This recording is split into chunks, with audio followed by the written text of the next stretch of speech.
La escuela y la integración del hecho religioso, por Regis Debray. Regis Debray es filósofo y escritor francés. Este artículo es un extracto del texto sobre la definición del hecho religioso y su relación con la enseñanza, presentado en un reciente seminario celebrado en Francia entre enseñantes, representantes del Ministerio de Educación e investigadores de ese país. Lectura por Gerardo Ferretis. La expresión del hecho religioso se ha impuesto desde hace unos años. Es un hecho que tiene tres características. 1. Es constatable y se impone a todos. Guste o no, desde hace 1000 años hay catedrales en las ciudades de Francia, obras de arte sacro en los museos, gospel y música soul en la radio, fiestas en el calendario, formas diferentes de contar el tiempo a través del planeta, y entre 9 y 14 millones de musulmanes en Europa. ¿Podemos taparnos los oídos, cerrar los ojos ante el mundo tal y como es? 2. No prejuzga su naturaleza ni el estatuto moral o epistemológico que hay que concederle. Superstición, superestructura, factor explicativo de la historia o falsa conciencia de los actores. Estos interrogantes tienen algo de debate filosófico, pero suponen, para empezar, tomar en consideración un material empírico, bien se trate de un vitral, de un poema, de una masacre, de un camino, de una sura o de una obra de caridad, sin juicio de valor, a favor o en contra. Tomar nota no es tomar partido. 3. El hecho abarca muchas cosas. No favorece a ninguna religión en particular, considerada más auténtica o más recomendable que las otras. Nuestros programas de historia se encuentran principalmente con las religiones derivadas de la de Abraham, pero le hemos dado un lugar en el siglo de las luces, sin olvidar tampoco, en la medida de lo posible, las religiones de la antigüedad y de Asia. Porque el budismo, el hinduismo, las religiones chinas, igual que las tradiciones animistas africanas, están involucradas en igual medida en el gran arco de los fenómenos humanos que tenemos que abrazar sin egocentrismo ni etnocentrismo. Observable, neutral y pluralista. Los rasgos distintivos del hecho religioso dicen ya qué puede significar esta enseñanza para la escuela republicana en un país en el que el laicismo, privilegio único en el continente europeo, reviste la dignidad de un principio constitucional, y donde la separación de las iglesias y el Estado no quiere decir, como en Estados Unidos, liberar a las iglesias de toda influencia estatal, sino liberar al Estado de toda influencia eclesial. 1. Una enseñanza religiosa no podría ser esto. No se trata de someterse a interventores o a testigos externos, ni de entronizar a la teología como materia obligatoria, ni desde luego de poner a Dios en el colegio.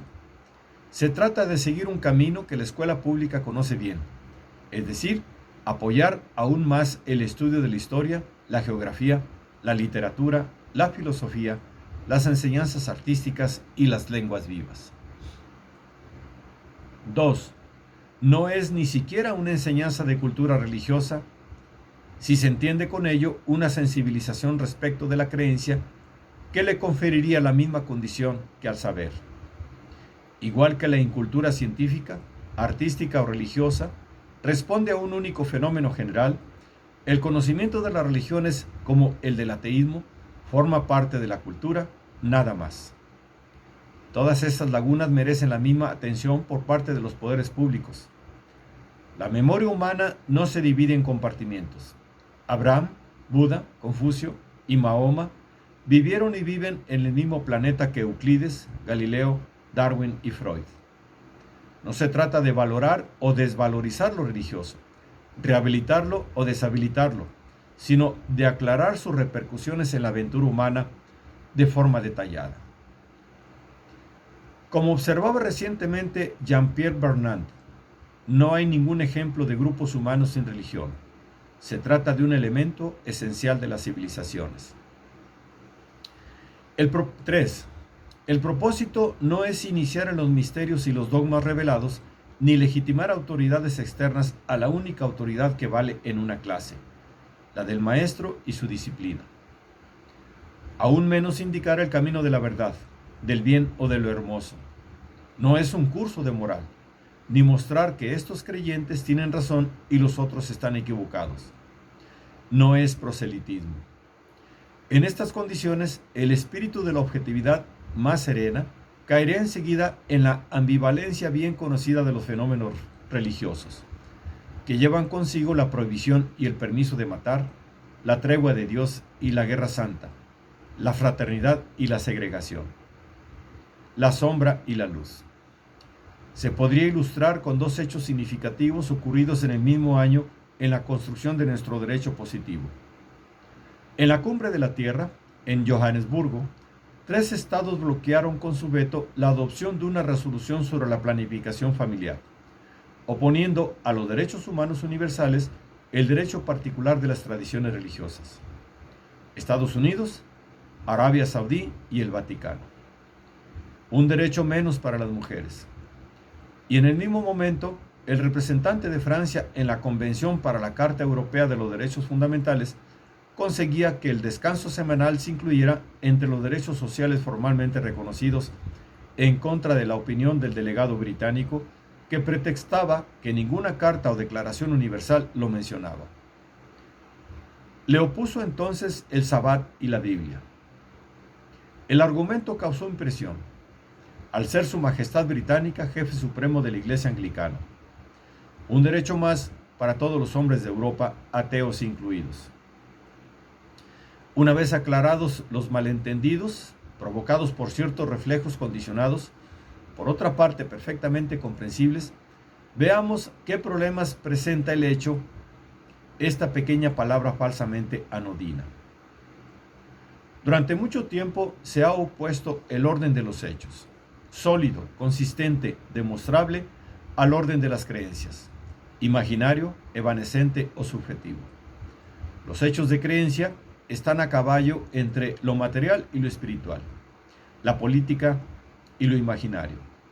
Alteran la tranquila distribución de papeles de cierto positivismo que no era de ningún modo el de Auguste Comte.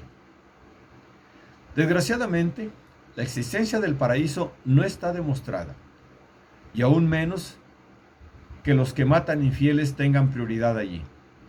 Pero el hecho de que se haya podido, o se siga pudiendo, creer en ello, hizo galopar en otro tiempo a decenas de miles de creyentes hasta Tierra Santa y puso a un puñado de islamistas en aviones ultramodernos en dirección a Nueva York o Washington. Se está en el derecho de pensar que estos mitos son síntomas de ignorancia y atraso, pero el desconocimiento de estos mitos, procedencia e interpretación, será también un signo de atraso e ignorancia. No ayudaría a nadie a comprender las relaciones este-oeste ni el periódico de hoy. El hecho va más allá de la simple opinión, y esto puede sorprender en una tradición liberal. Pensemos en nuestra Declaración de los Derechos del Hombre y del Ciudadano. Artículo 10. Nadie debe temer por sus opiniones, incluidas las religiosas, siempre que sus manifestaciones no alteren el orden público establecido por la ley. Lo que ha ocurrido desde 1789 nos ha enseñado que opinión es una palabra optimista, digamos que algo anodina y ligera para designar la convicción religiosa, que es poderosa. Y Marx, en vista de los acontecimientos, quizá habría completado su definición como el opio del pueblo con la de vitamina del débil. Y no porque el lema de Condorcet, hacer popular la razón, haya perdido nada de su actualidad. El papel de la enseñanza pública sigue siendo más que nunca formar ciudadanos difíciles de gobernar, difíciles de manipular y enrolar en sectas, añadamos, porque han adquirido el espíritu crítico. Ahora bien, entre Condorcet y nosotros está Durkheim, Marcel Mauss y Levi Strauss. La evolución de los saberes ha modificado, ampliado, hecho más complejas nuestras herramientas intelectuales. La razón ya no es una diosa intangible y virginal que expande la luz donde no se sabe qué punto superemitente sobre las oscuras periferias de Occidente. Hablar de hecho religioso es, desde luego, pensar en algo distinto del desarrollo de las técnicas de bienestar personal, macrobiótica, música planadora y esoterismo. Y más que una íntima esperanza o que una opinión espiritual o que una opción espiritual dependiente del libre albedrío de cada uno. El hecho de conciencia es un hecho de sociedad y de cultura. Un hecho social total que desborda el sentimiento privado y la inclinación individual en las calles, las artes, las jurisdicciones. Las religiones afectan a la pesada base de las mentalidades y no solamente a la historia de las ideas. Es esta dimensión colectiva y de identidad inscrita en la carne de las sociedades la que le da su lugar como objeto de estudio en la enseñanza pública. El papel público reivindicado por las iglesias y las confesiones, o la vocación que se les atribuye de informar lo social, es un hecho de historia, que desde luego no hay que confundir con su condición institucional para el derecho público, que depende de una elección cívica. La condición de las asociaciones culturales concierne a la administración de los cultos, pero los cultos no se reducen a los lugares en que se celebran. Además de una liturgia, organizan una economía, un comercio, peregrinaciones. Marcan las horas y polarizan el espacio. Determinan lo que se come, cómo hay que vestirse, si hay que llevar o no barba, con quién casarse o enterrarse, y cómo educar a los hijos. Antropología práctica más que especulación teológica. Y allí está la dificultad para pasar del dicho al hecho. Religión y laicismo son palabras conflictivas, incluso en el corazón de un país y de un continente que contrastan con todos los demás por su secularización avanzada, un debilitamiento de las instituciones religiosas clásicas y donde, sin embargo, la religión sigue en muchos aspectos avanzando. Factual se vincula con actual, porque si no es posible reconciliarse con el patrimonio sin un conocimiento mínimo de las herencias religiosas, el hecho religioso no es más que archivo y vestigio. Ese hecho remite a fuerzas vivas, comunidades que actúan y piensan con su sensibilidad a flor de piel, a cuestiones que disgustan, llevar signos religiosos, días de exámenes, menús y solicitudes de dispensa, a la intrusión de las familias y de la actualidad candente en el recinto escolar. El carácter laico del ejercicio parece capaz de calmar los ánimos y enfriar las pasiones, por una distinción serena y claramente reivindicada de los ámbitos de competencia. El laicismo postula, además de la obligación de discreción de los agentes públicos y la estricta igualdad entre los creyentes y los no creyentes, la autonomía del profesor en relación a cualquier grupo de presión, bien sea comercial, económico, político o eclesiástico. Limitarse a lo religioso como objeto de observación y de reflexión puede ayudar a cualquiera a distinguir lo que destaca en el ámbito de los conocimientos comunes e indispensables, y lo que destaca en el ámbito de las conciencias, de las familias y de las tradiciones vividas, debiendo respetar cada uno la autonomía del otro. Hay que comprender a los alumnos que el hecho de dar a la cultura lo que es de la cultura y a los cultos lo que es de los cultos es ya llevarles a distinguir entre ámbito público y esfera privada, entre los hechos de interés general y los hechos de pertenencia particular. Si lo religioso, distinto en esto de lo espiritual, designa la convicción interior desde el momento en que se exterioriza y el sentimiento individual desde el momento en que se socializa, la enseñanza no tiene autoridad para sobrepasar el ámbito de lo manifiesto, lo que cada uno puede ver, leer o entender, y entrar en el ámbito de las convicciones íntimas. Al contrario, el teólogo o el ministro de culto no tienen autoridad para atribuirse en exclusiva la interpretación de tal o cual versículo o sura, bajo el pretexto de que habría de ser cristiano, judío o musulmán para poder hablar de los evangelios, de la Biblia o del Corán. En este caso, solo los profesores liberales estarían autorizados a hablar de Adam Smith y los comunistas de Karl Marx. No solo creemos que un laicismo que prohibiera este campo del saber se condenaría a una segura pusilanimidad, sino también que una pedagogía entendida así podría contribuir a una pedagogía del laicismo. Sería realmente una pena ceder la información sobre este ámbito a quienes podrían distribuirla fuera de todo control científico a la manera de una requisitoria o de una inculcación.